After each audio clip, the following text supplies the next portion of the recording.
You are tipped for an Oscar. How does that feel?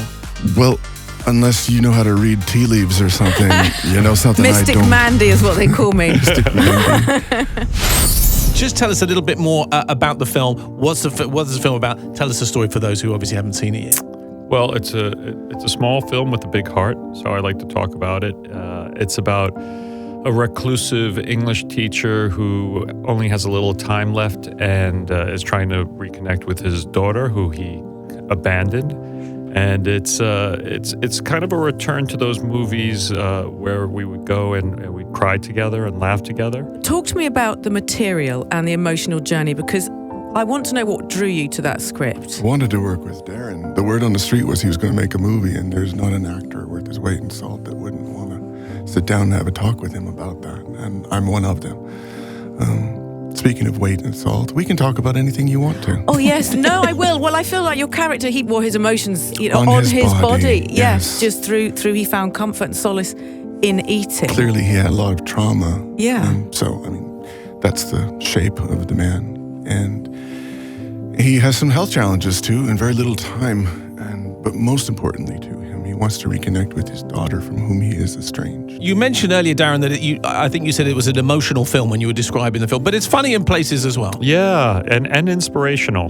That's been sort of the exciting part. You kind of leave the theater being lifted and believing in the potential of the human spirit, sure, which is different than my past films. Right.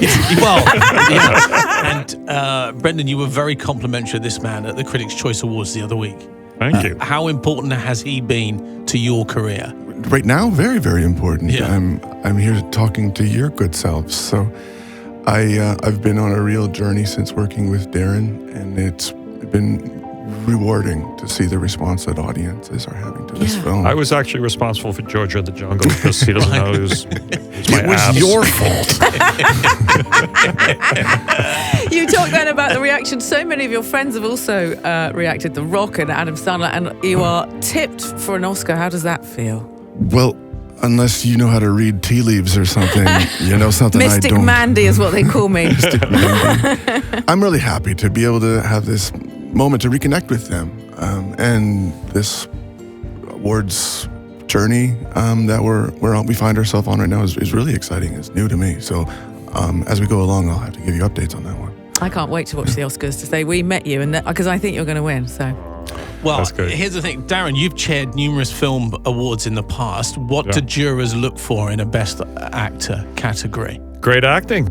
And Yeah. so, there's it was interesting. We did a screening just the other day here in London, and everyone just talked about how much Brendan can communicate with his eyes. And for me, that's always a great thing is the eyes of an actor. And there's very few sets of eyes like Brendan's that I've had the honor to capture. And putting work his with. glasses on. Yeah, exactly. The eyes on.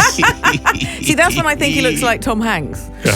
Oh, really? There you go. There you go. I think Tom Hanks looks like Brendan Fraser. Yeah, I think Tom Hanks would be lucky with that comparison. Well, listen, let's not call it a comeback. It is great, though, to see you back on our screens. And it's been lovely having you both with us this morning. Thank Brendan you. Fraser and Darren Aronofsky. Thank you, guys. Thank you very much. Thank you, Amanda. Wow. Thank you. This is Heart.